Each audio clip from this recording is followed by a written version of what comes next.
we are now going to go into our first session. So this is an important session talking about diesel reduction, Indigenous leadership, progress, and opportunities coming forward. I am delighted to have both Chief Dana Tizya-Tramm from Vuntut Gwitchin First Nation join us. He is going to join us virtually. And then also former Chief Judith Sayers. She is going to be joining us virtually as well from her home community on Vancouver Island. I'm going to change hats and I'm going to become a participant. We're going to have Chris Henderson come up as well from the Indigenous Clean Energy Social Enterprise. And my colleague Chris Severson-Baker is going to moderate this session. So we are going to jump into that.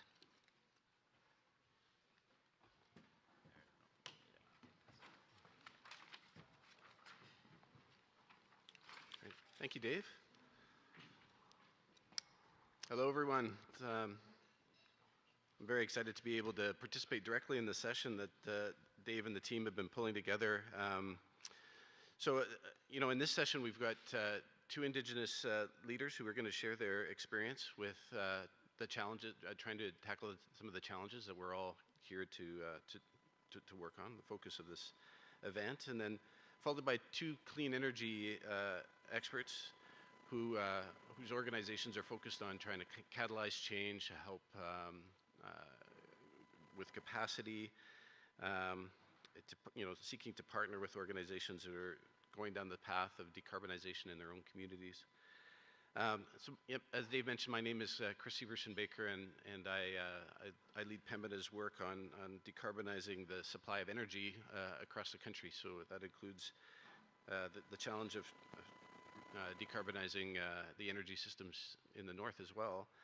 And one of the things that I'm really hoping to get out of this session, I'm sure you are as well, is that what are some even though there's a large number of people here, when you think about the scale of the challenge, there's a very few of us who are really focused on this problem.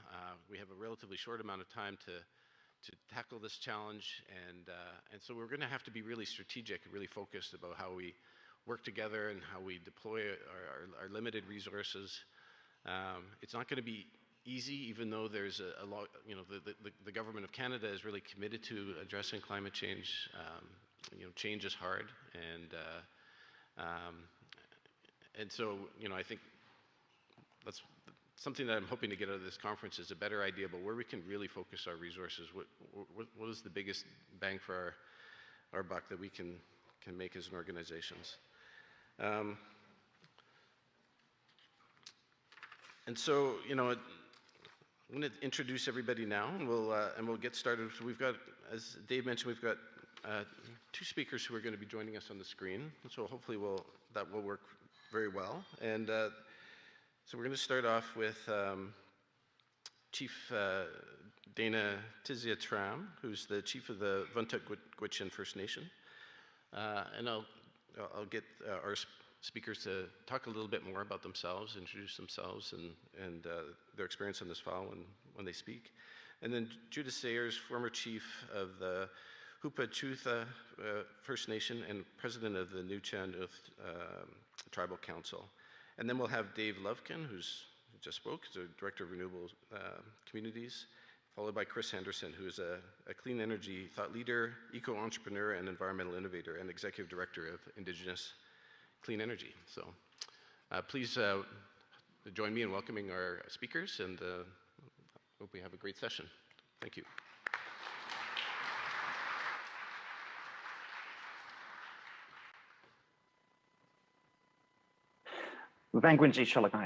Good morning, all of my relations. My name is Dana Tizya-Tramm, and I'm the chief of the Vuntut Gwitchin First Nation. I had left the Yukon in probably about 2006 or 2007, down to the cities of Vancouver.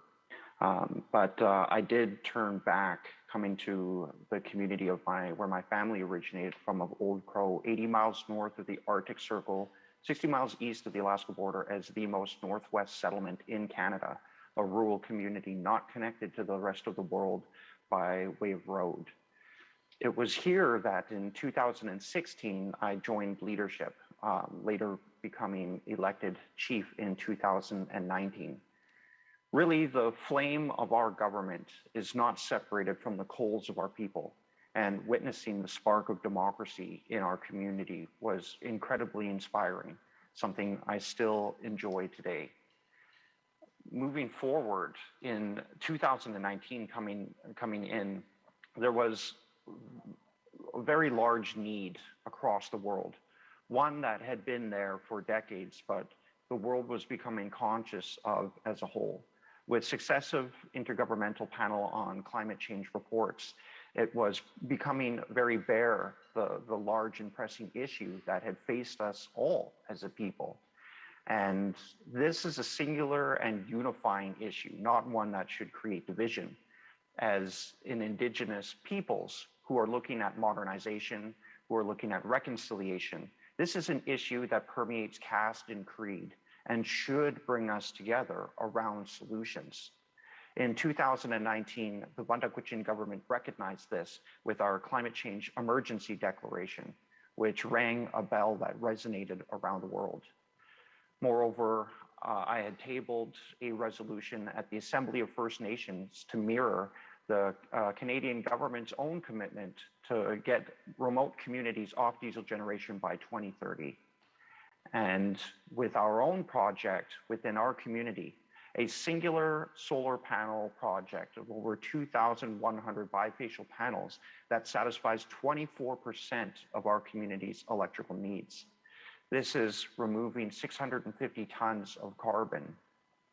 The Sri Vya, or Sun Snare project, was commissioned in 2022, demonstrating the success of our community-owned clean energy projects in the north. Reducing our diesel resilience in the north must run parallel to building a more equitable future for Indigenous peoples and communities. Community-owned generation assets bring own source revenue and local economic development, which in turn builds self-determination and community resiliency.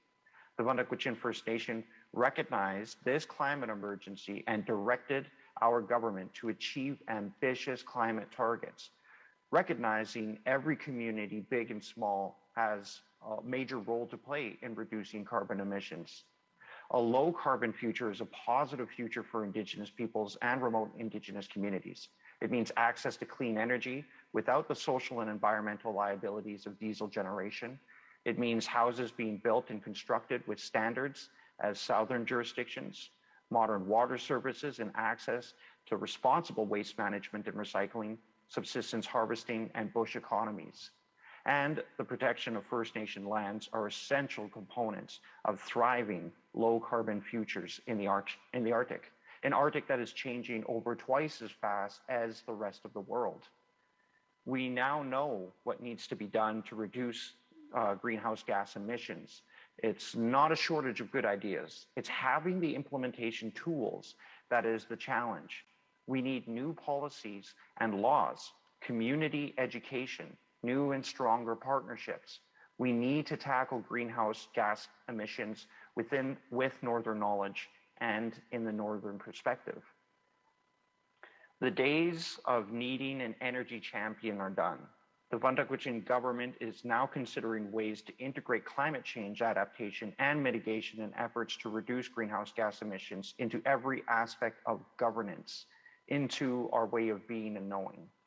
I'd also like to announce as well that we are now in discussions about launching a Northern First Nations climate change solutions table, a think tank to provide a regional forum to advance clean energy projects and climate solutions. We also have a commitment from Minister Guilbeault of climate change for bilateral discussions with the Canadian government as well. And as my conversations stretch across North America, I can say unequivocally that Indigenous peoples are a large part of this future, innovating on our traditional principles of renewability and coexistence. Nuu-chah-nulth.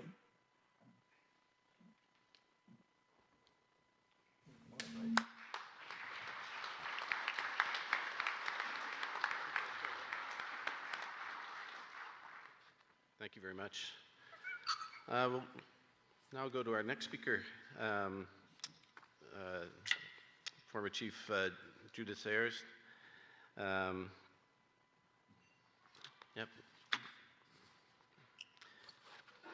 Thank you, everyone, and good morning.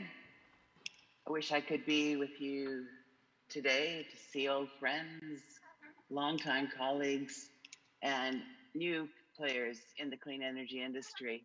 I'd like to acknowledge the territory that you're from and that I currently am coming from, the Tongan-speaking people in the Victoria area, and not in the Nuu-chah-nulth, but we'll be there tomorrow. I was asked to speak a little bit about my leadership journey, which began way back in about 2001 when we were fighting a gas-fired generator in Port Alberni. And we were concerned about a lot of things with that. And, you know, as we were fighting this, we asked ourselves, well, if we're saying not in my backyard, what is it we can do to create clean energy? And that began our whole journey as Hupachusset in building the China Creek run-of-the-river project, which was about 6.5 megawatts. And that's really, you know, a long story, and I'm not going to go into that today, but we did turn on the switch in December of 2005 after we got our EPA in about 2002, 2003. So it just took us over 2 years to build that. And it does create that 6.5 at high water peaks and employs 2 people. And it's a source of pride for our First Nation and becoming having that as a diverse economy. And, you know, when I was chief there, I really had wanted to build at least another 10 projects, but, you know, things changed. So as president of the Nuu-chah-nulth Tribal Council, I can work on clean energy from a more strategic view. There's 11 of the 14 First Nations that are involved in clean energy or want to be involved in clean energy. Hang on just a sec.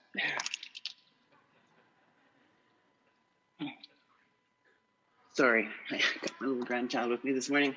But this is what the future is about, is little children like this.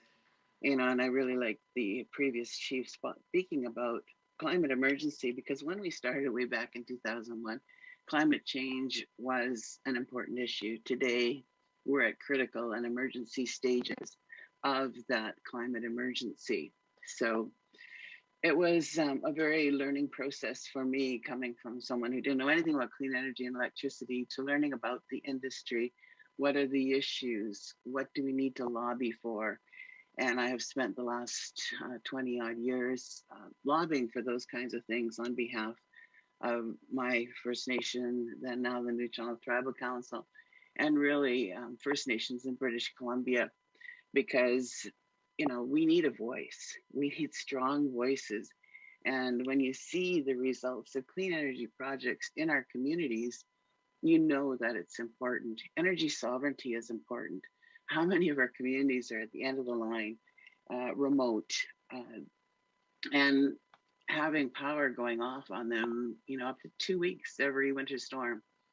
We need to change this. And in British Columbia, of course, we saw the huge flooding in November, where electricity still hasn't been restored to some of our communities because of the devastation of the flooding.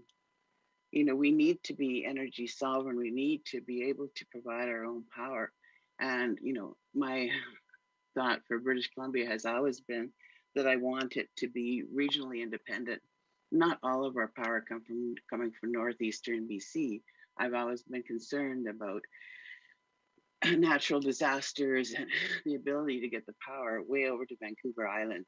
And Vancouver Island is fed by a cable from the mainland. And so when we were able to create 6.5 megawatts of power, which could power at high peak 6,000 homes, we were really excited and very happy about that. So I began my journey of advocation. You know, we worked closely at one point. There was at least 10 First Nations and more that worked closely with BC Hydro, trying to figure out what is clean energy opportunities. How does their calls for power include First Nations? And we were doing some really good work, and then that just stopped. And then there was a decision to proceed with Site C, and there was no longer any calls for power. And so some of the First Nations drifted off. But the issues were still there, that we needed clean energy opportunities and who was going to speak. So we had a very casual group we call the First Nations Clean Energy Working Group. And we get together and we talk about issues. We intervened at the BCUC on several issues. We had a voice when, you know, in BC, they have a Clean Energy Act, a section that talks about self-sufficiency and that we need to be self-sufficient. This current government wanted to get rid of that definition because they said that they needed to be able to buy more power from the US. And we're going, why? You know, First Nations are ready, willing, and able to create power for the grid. And why do you need to go out of here? So they didn't manage to amend the Clean Energy Act, but you know, that's still an issue for them, we know. So right now, the situation in British Columbia is that there are no calls for power because they're building Site C and they see that's going to be enough power. So there's no economic opportunities whatsoever for First Nations, either in small projects or they don't anticipate a power call till 2030, 31, something like that, which is a long ways away. And so many First Nations have been building projects in their community so they can learn the capacity of that and being able to be energy independent. And just trying to find my time here. Okay, they're working hard on that. We fought really hard for one of our communities, the Peshquit, to get funding. So they were 100% on diesel. Today they're 10% on diesel. They were able to build a run to the river and solar, and it's awesome to see. And that's great. And we need to do more of that. But we also need the economic component where it's possible. You know, we've been fighting with the BC government as to what is the real cost of clean energy in the province, because right now they have inflated how much it costs, and they're saying that we're costing them $16 billion. But they don't look at the $16 billion that the clean energy industry has brought into British Columbia and jobs and those kind of things. So it's an ongoing battle. And we keep on telling them, do a call for power. We can show you what we can produce. So it's necessary for us to be very active and vocal, you know, with the government to tell them, yes, we need energy sovereignty. And yes, we need to have an economic component. We intervened at the BC Utilities Corporation when they were looking at Indigenous utilities. We had a strong presence there. And we take every opportunity through the funding through BCUC to hire up lawyers and being able to intervene at various levels, because we need to do that. We need to be telling the government, we need to be telling BCUC what it is that we need as First Nations people in the clean energy industry. And it's, some of it's technical and some of it's time consuming and frustrating. But, you know, the point is that we're trying to reduce greenhouse gases. We're trying to be part of an industry that we love, that we have high environmental standards. And if there's no opportunity to create energy, then there's no innovations in BC. And all the new thoughts about clean energy just isn't available to us, and people go elsewhere to develop, which is sad, because I think First Nations have an awful lot to be inputting into First Nations. So my leadership has been one of just voicing opinions and to try and change to hold the government to what they've committed to. Reconciliation, economic reconciliation. The minister said, you know, economic reconciliation is me giving you grants. And that's not his words, my words. But that's what he said. You know, and that's not economic reconciliation. And now we have, and we'll talk about this afternoon, about the Declaration on the Rights of Indigenous Peoples Act. We've got UNDRIP, reconciliation. So times have got to change. And, you know, we have to push that change for the things that we want, the things that we need for our children, for the future, and, you know, for Mother Earth, for all the things that are happening right now. So I look forward to speaking, answering any questions that you might have, and look forward to discussions this afternoon as well. Thank you.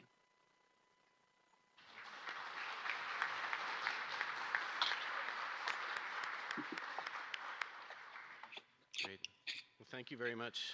Now, we've heard from two Indigenous leaders who have a tremendous amount of experience having worked on this challenge in their roles, and I think we're starting to get a lot of experience on this across Canada, and a lot of it's represented here in the room. And so it's really important to be able to learn from these experiences and understand what's worked, what hasn't worked, what are some of the challenges, and how to really learn from that going forward, rather than sort of recreating or trying to retread some of the same path that others have followed. And so now I'd like to invite Dave to come to the mic and sort of give us a bit of a grounding on where things are at right now, and as well as talk about the opportunities going forward.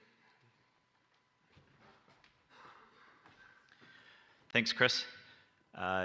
Chief Tizya-Tramm, hopefully you can hear us and see us. I'm sorry that you weren't able to join us. I'm eager to meet you one day. I was hoping to be able to meet you today at the conference.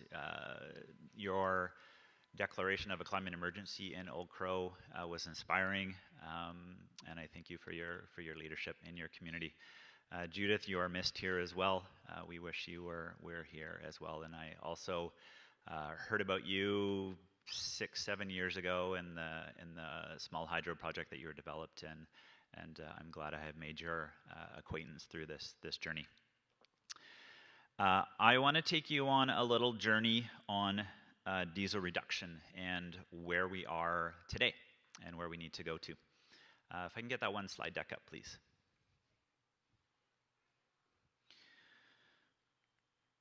So the work that we do at Pembina around research, analysis, policy, thoughts on what good policy design looks like.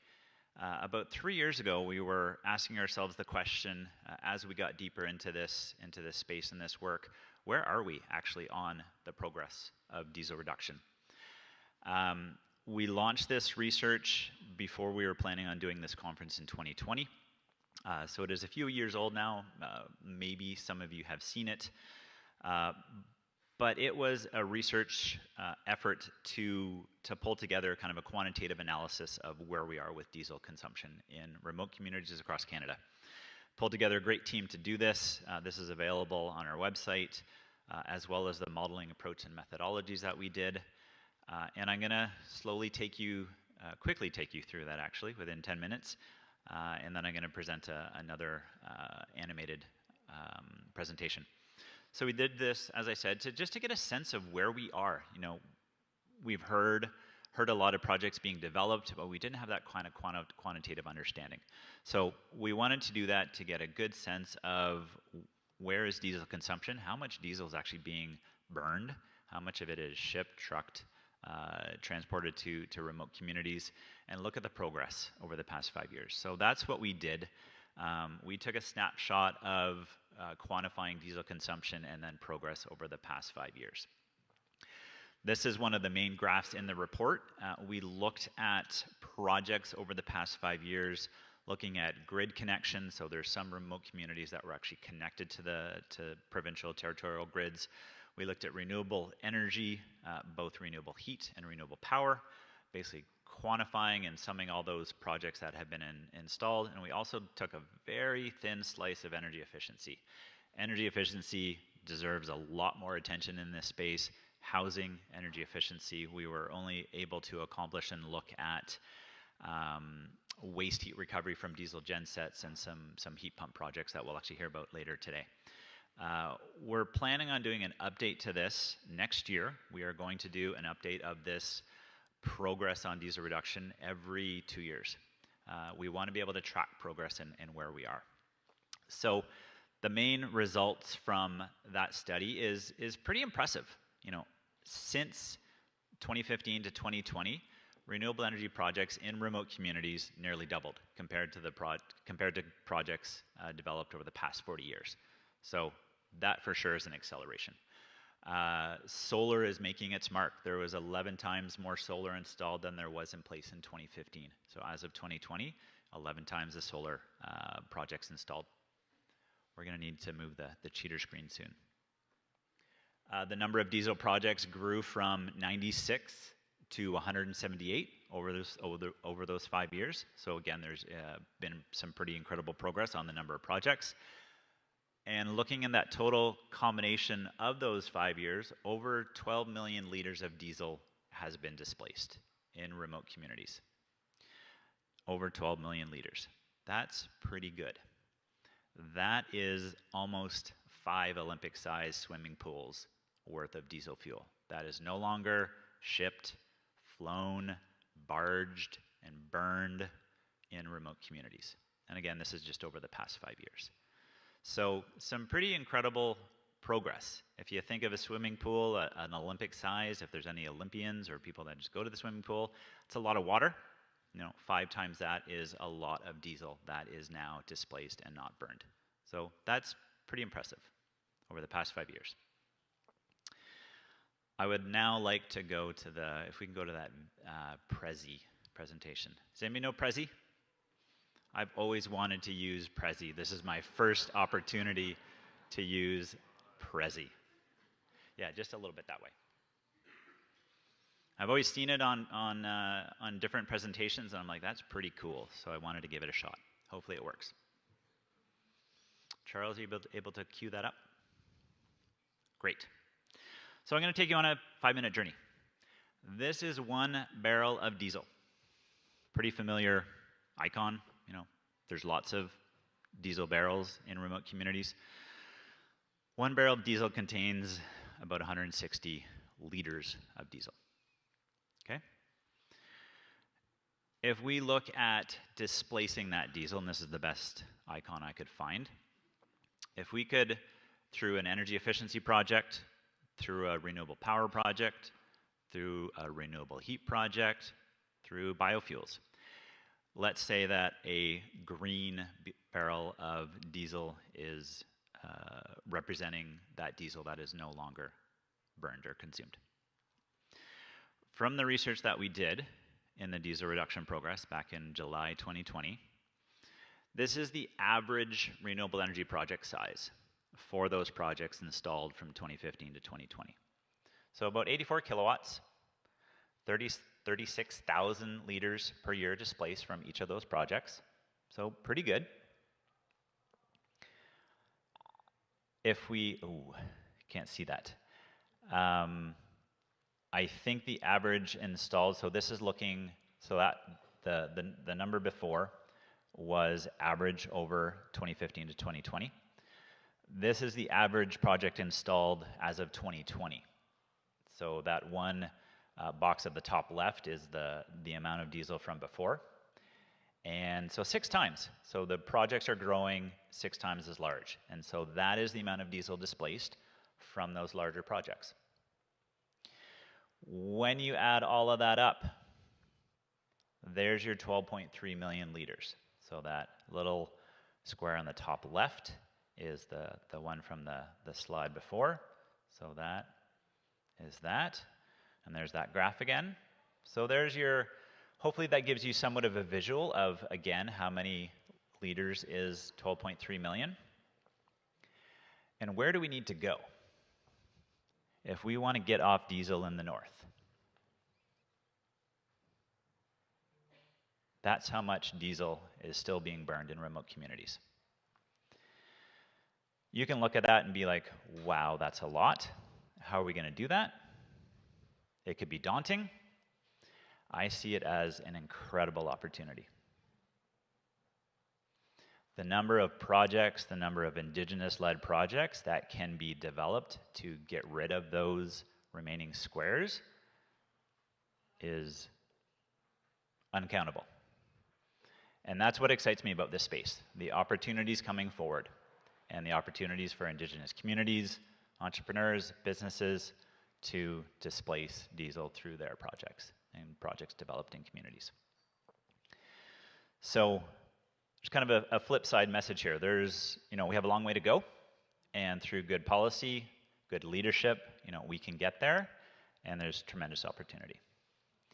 So with that, I'm going to hand it off to Chris Henderson, who is going to talk about experience and what the Indigenous Clean Energy Social Enterprise has been looking at in terms of Indigenous leadership, and would love to hear your thoughts, Chris, on progress from what ICE is involved in.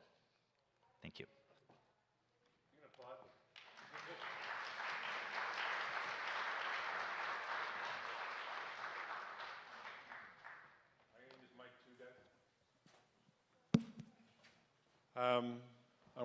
I'm honored to be here on the traditional territory of the Kwalindun First Nation, the Southern Nuu-chah-nulth people, and with dear friends on this panel, Dave and Judith and Dana. The notebook I have is a cover of art by Benjamin Chichu, an Inuit artist, and I harkened back to a community, one of my home communities, the Nuu-chah community in northern Quebec, which Linda is doing a project that will start operation next year, which will reduce 100% of diesel for power and heating and transport. That's the future we go to. The future we have is about our past, and our past is about stories. The community of Inukjuak is one of my stories among many. It weaves a fabric that is our life. I would like to ask all of you here in this room and also in the multipurpose room to close your eyes for 10 seconds when I ask you this question. If you could close your eyes right now. What is my story? What is my story today? What is my story at this event? What is my story for my life as I work passionately with my family, my community, my nation, my partners, to change the trajectory we're on, so we can change that slide that Dave showed to be fully green? Thank you. You can open your eyes. Because we are writing a story here, and the story that I think we are writing has to be much more aspirational, even of the past. The positive thing is that I think we're ready to do that. I think we are ready because of the strength of the people in these rooms, the people out virtually, and the people across in every inch of ancestral land of what this place is called Canada. And we in Indigenous Clean Energy begin as I'm very grateful, Dave, that you talked about the need to start with home and hearth. If we can make every one of our homes, for our Muslims, for our Kukums, for our aunties, for our uncles, for our families, if we can make them safe and clean and affordable with truly energy efficient homes, then we could build the true foundation to change that diesel chart to be more green. And yes, we need absolutely more renewables, and the renewables we need have to be more accelerated. That will need changes in the way policy rules and electricity markets work, and we'll talk about more of that in the next session. But all of this has to be built on a foundation of capacity building. And so what we in Indigenous Clean Energy are seeking to do, and we talked about this in the pre-conference session a bit yesterday, and I'm pleased, along with my colleagues here, Aaron Stewart, Corey Cote, and Alexander Thompson, and Cole Sayers, to share more about that as to how we can offer intensive approaches to build capacity among Indigenous peoples and communities across the country, so the foundation for change to be truly aspirational, truly impactful can go there. And certainly while we feel home is central and renewable power is central, we also shine a spotlight on the need to change the way we transport ourselves, our fuels, our food.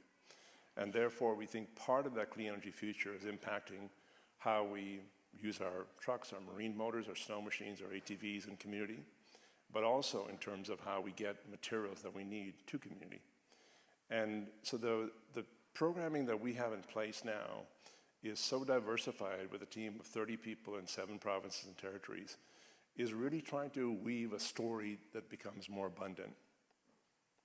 You know, when you have a short story, you read a short story, you might open a book and say, here's the short story. But when you read a book of short stories, that becomes more abundant, more rich, more powerful, more impactful.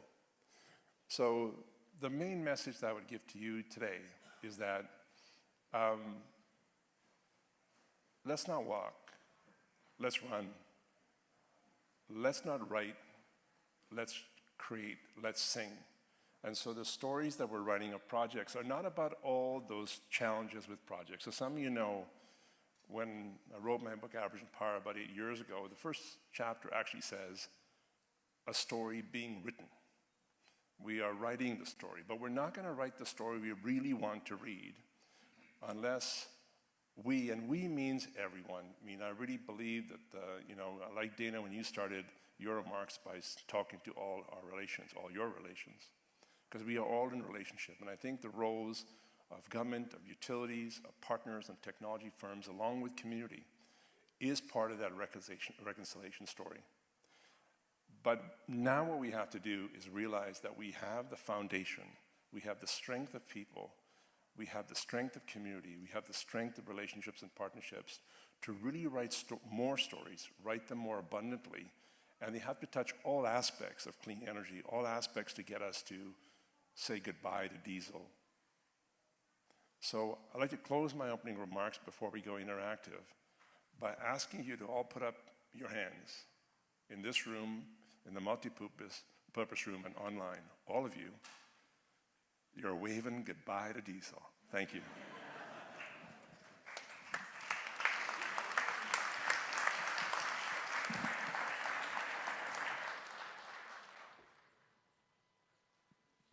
Is this microphone? Yeah, thank you. Well, thank you, Chris. So I think we're going to start to go to questions now. I might start us off with one, and then I encourage people to come to the microphones if they have some questions here. We're going to also have a question or two from the multipurpose room, and then hopefully online as well.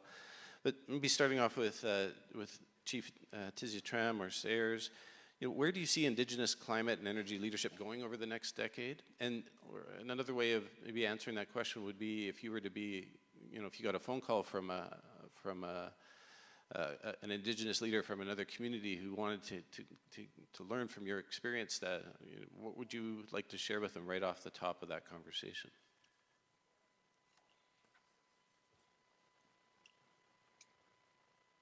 Would you like to go first, or would you like me to go first? I would say that it's possible, and we can do this. And maybe we have to move a few mountains, but we can do it.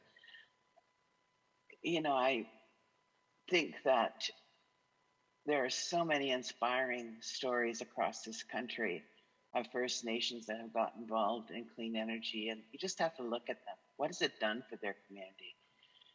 Brought them pride, brought them jobs, brought them revenue, brought them skills. And I think those are the messages you tell that leader, is that we are and can make a difference in climate change. We can make a difference in the industry. We can show governments that it is possible. I remember one energy leader in BC told me it's not possible for First Nations to build their own project. And that was just like a red flag for me, because I went and did it anyway. So you have to have confidence in yourself, and you have to know that you can do it. But that's what I would start with. Thank you. Thank you. Merci. Much of my messaging would be the same if there was that call. I would say you are not the past, but actually the future. And I see my community as a microcosm of the world continuously. The parallels are uncanny. But we are all a part of that in the macrocosm. And I think people have an inability to really see where we are on this parabolic curve of development. It was in 2000 BC that chariots were invented, and they were the paradigm of transportation. 3,800 years later came the steam train. 100 years later, we were flying. 66 years after the first flight, we were on the moon. So when you have a president standing up to the world saying that we will be and we will make it to the moon, and less than 10 years later, they did it, you cannot tell me that we can't do the same. But a major part of that is this disconnect. For instance, if you look in the year 1491, the city of Tenochtitlan as the triple star of the Triple Alliance of the Azteca, in 1491, this was the most highly populated, the most architecturally complex, and the most beautiful city in the world. And then today you contrast that with New York City. reconciliation is about bringing those two things together, because we know about the historical trespasses and injustices. But when we see this major need for innovation, this need to make it to the moon, we do have the ability. And this is about unlocking local genius. And I see from my community, some people make the mistake of looking at me as a climate leader in Canada, but you need to look past me and you will see a people that are having real conversations around the kitchen table. They're the ones who gave us this direction. So as a people, whether it's an Indigenous or not, we cannot give our power to international negotiators at COP. We can't just give our power to corporations or to politicians. It's the people that have the power, and the communities, and then going back to our kitchen table discussions. So when we look to the future, I see Indigenous peoples closing the gap, because it's in our communities that we're really doing the hard work of innovating using modern tools to satisfy our traditional principles. Major cities are stuck in a very large modern inertia, but it's in the small communities that we have this ability and more finesse to strike these balances much quicker. Merci. Thank you very much. Yeah. And that really resonates with me, I think, when I sort of see these challenges, you know, across all of the energy systems across Canada. There's a real opportunity for Indigenous-led projects and local communities where people really understand, what is it that they're trying to achieve and how to make sure that capture as much benefit as a result of implementing that change as possible as well. And having a really strong sort of group of people who are committed to that and willing to work through the challenges and problem solve is really what it's going to take. I'd like to go to questions from the floor if there is any. I'm not seeing anybody at the microphones yet, so I'm going to ask. Yeah. Yeah. Do you want to just? You're so close. Thank you very much, and I'd rather face the crowd as it relates, I guess, to a lot of us. I'm the mayor of our community of Politic in the Northwest Territories, but more importantly, I'm here with a group of our energy working group from our community.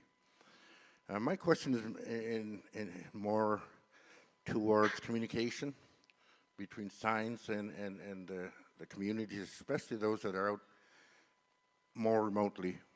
Communication and technology today doesn't hinder, no matter where across Canada you are.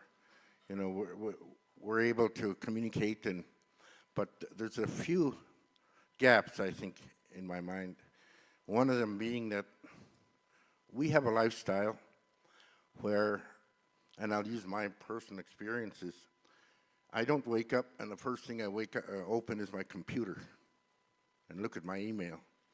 As a matter of fact, in February I received some confidential documents that I had a window of 4 days to open and download, and I missed it because it's not the first thing I think of in a remote community.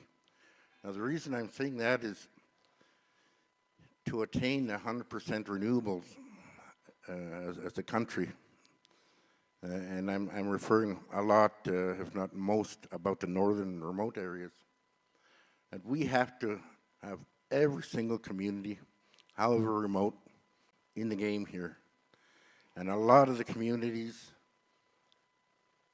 don't have access, I guess, like we have to the experience and the knowledgeable people to lift us off and begin the journey of decreasing the dependency on fossil fuels. I think there has to be some improvements by way of communication to wake up some of the communities, to let them know that there is a way that you can begin the process. Because if we're not all involved, we'll never attain 100%. And however small we are, we're just over 300 people. And we begin, I guess, as one of the first communities in the high Arctic, this process of looking towards 100% renewable energy. And we want to be an example to the other communities across the high Arctic that it is doable you know, but I think, like I say, we need communication. We need people to say, you can do it, and this is the way you do it. Maybe between science and the Indigenous groups, the communities, there has to be not a wake-up, but a easier and attainable mode of communication to get them started toward the idea of 100% renewables. I think I'd like to hear that there is a way to communicate and wake up communities and say, if you want to come into the game, this is how you do it. Thank you. Thank you. Well, I'm just going to give the panel a chance to respond to that point, and then I'll pass the mic to you. Maybe starting with Chris or Dave, did you have any comments that you would like to add to that? I'll just add one. I think what's happening in Politics with just that goal of 100% renewable, you know, let's try and get 10% or 20%, that aspiration, and we are forming a working group within our community by community members, and our target is 100%. You know, that's the message, and that's the way things need to go. So congratulations for all that you're doing in your community. I used to be young. I used to have hair. I used to be good looking. Well, I'm not anymore, but there are many young people who are. And I think that what I've heard from you, Mayor, and what I see in the communities I work with, and what I see in this room, and what I see with organizations like Student Energy and 7Gen, is that I think part of the capacity foundation, the change foundation we have ahead, is to unabashedly and completely and 100% support not just renewable energy and clean energy with remote communities to get off diesel, but 100% support the young people who are going to be, I believe, the change that will get us to that end result.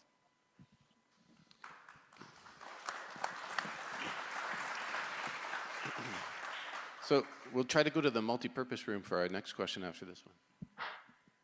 Thank you, and I would like to look like you one day. Real young. My name is Gilbert Thrasher, senior. I always mention senior because there's three of us now. Our youngest grandson is Gilbert III. G3 for short, we call him. And the world, I would say that the world has G7. My family has G3. But just to add to what Ray was saying, I'm also from Politics. During my grandfather's period, we were fuel-free, gas-free, and we were burning and heating from seal oil that heated our homes. We had dog teams, so we didn't have to worry about any gas. So we were diesel-free, we were gas-free for many years that I was growing up. I guess it's time now that we have to find our way back and go to that time again. Thank you. Thank you.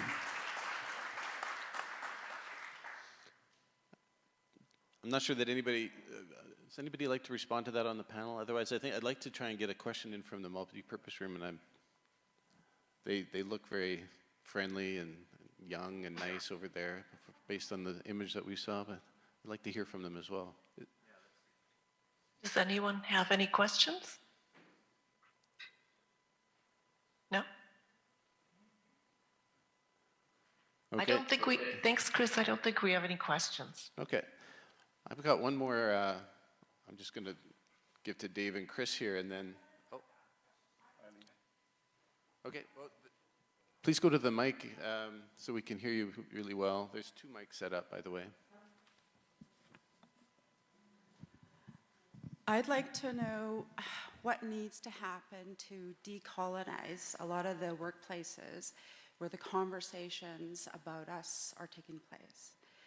I think we're not that prevalent, particularly whether it's in government, especially in government. We're not welcomed in those places, and it's quite evident and obvious. Strong Indigenous leaders like myself are not welcome in those places. So what needs to happen? One thing that I would like to say is there's a saying, nothing about us without us. So, yeah. Thank you. Chief Tizya-Tramm or Chief Sayers?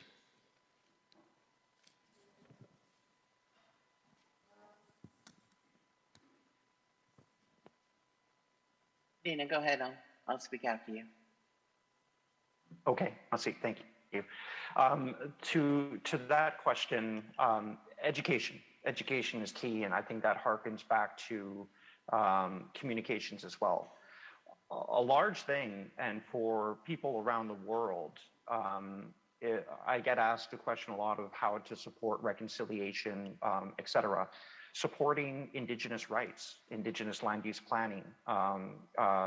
These aspects are what we see, you know, huge entities like the federal government really get into a gridlock, for instance, what's unfolding there is really from a large lineage of not only lack of understanding of the history, but coming to modern functions of governance, industry, et cetera, without having developed those conduits for recognized and official communications to respect the traditional and historical infrastructure of that territory. So that's a macrocosm of what needs to take place in other institutions, which is really just understanding. And I always say that to organize people within a community, especially with different cultures, economies are the worst ways and excuses for people to come together. It needs to be an understanding of one another's communities, of our cultural principles. There's so much learning to be had there. And I find that still a very present issue in the Yukon itself. Do Yukoners know that the name came from Indigenous peoples, Chu-Gaihan? Or do they understand the nuances of prior to 1898, there being 300 non-Indigenous people in the Yukon, post 1898, 3,000, and the changes that came with that? Because if you don't, then you're robbed of your ability to understand your historical contexts that pertain to our ability to really be a truthful and meaningful community today. And for the modern Canadian, I imagine, because Indigenous peoples being 5% of the national population, when our rights are coming up in courts, a lot of Canadians are saying, well, what's going on here? You know, I thought we were all Canadians. They don't have the past and the history context to be able to understand, to really create a strong emotional or sociological lexicon to internally open themselves to the issues that are happening today. So when it comes to office spaces, they need to be unlocked with understanding the history of how that office came here. I mean, even the Yukon government is basically there because of the umbrella final agreement and the negotiations prior to the federal government. The Yukon government was basically a federal government embassy, and it was because of First Nation negotiations that we see and know the Yukon government that we have today.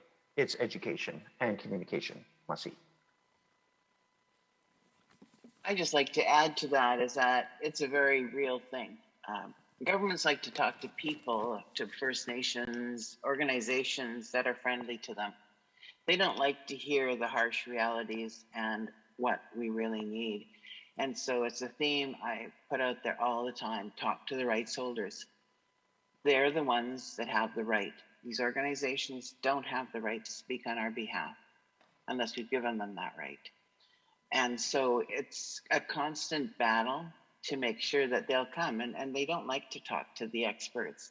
And so I talked earlier about being the voice. So you have to become a force. You have to be the one out there speaking in the media, showing where there's flaws in the government. And, you know, I mean, sometimes they do things right, and I'll say that.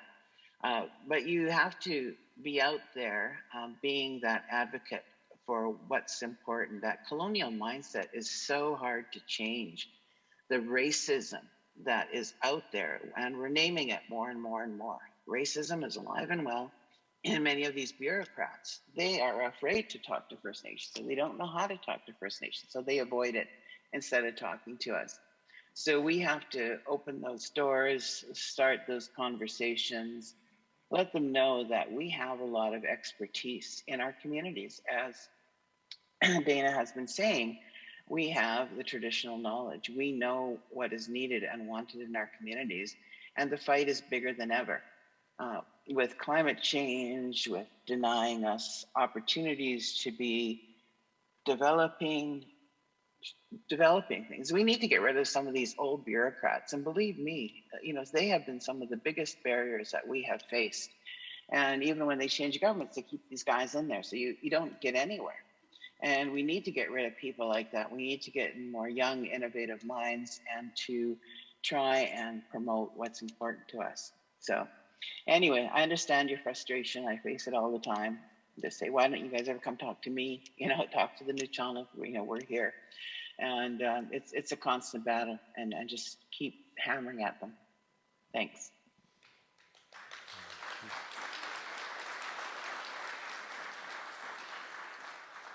Thank you. That was very well said. Now we have about time for about 1 or 2 more questions. Yeah. Would you like me to come to you with the mic? Okay.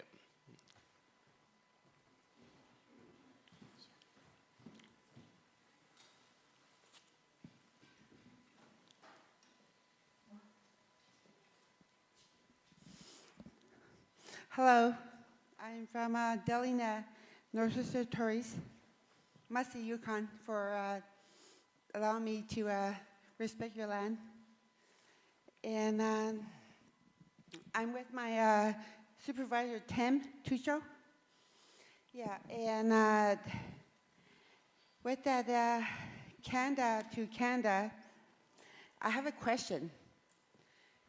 My background is business, and we would like to learn about business. And how are you going to introduce, represent us as Indigenous people to Canada? Like you always say that, federal. I don't believe you, I'm sorry.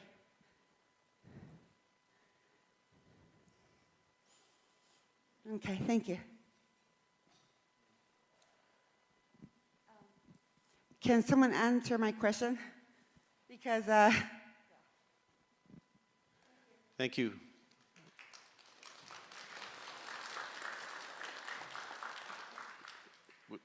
Chris, would you like to try to? On 2? I wish I could. But what you've highlighted and what Eileen also highlighted in her last question is that we're going to break a bunch of China to make the change that has to happen. There's some very positive things that have happened and positive things that will happen. But to get there, we're going to have change is not easy. And therefore, I think asserting rights and really realizing that some of these changes will be painful, some of them will require a change in thinking and belief, and we can't be shy about taking that on head on. And what I have confidence in the stories that I've been part of, is knowing the strength and power of people that Dana talked about that are able to maybe break some China, because the future can't be the same as the past. Thank you, Chris. That brings us to the end of our time. We need to transition to the next session, which starts right at 10. So, and then just, I guess as a reminder, we're going to have another hour-long session just like this, and then we'll be breaking. I'll hand it over to Dave, and thank you very much to our speakers today, especially the 2 chiefs who joined us virtually. We really appreciate your time today. Thank you.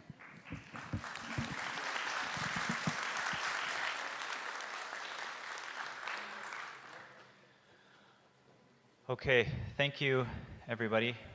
Thank you again, Chief Tizya-Tramm and former Chief Judith Sayers for joining us virtually. A few hiccups that we got through. We're going to keep plugging along. I'll just say one thing on those last few questions as well. Let's also think about going from challenging conversations. You know, it's hard to have conflict, it's hard to have challenging conversations. We generally, as human beings, don't like them. Let's transition that to having courageous conversations. You know, really stepping into that difficult space. You know, myself as a settler, I feel like I need to learn every single day again and again and again. And just that last question that Eileen asked, you know, all I needed to do was listen to both Chief Tizya-Tramm and Judith on their responses on decolonization. So it's hard work. And as Chris said, lots of China to break.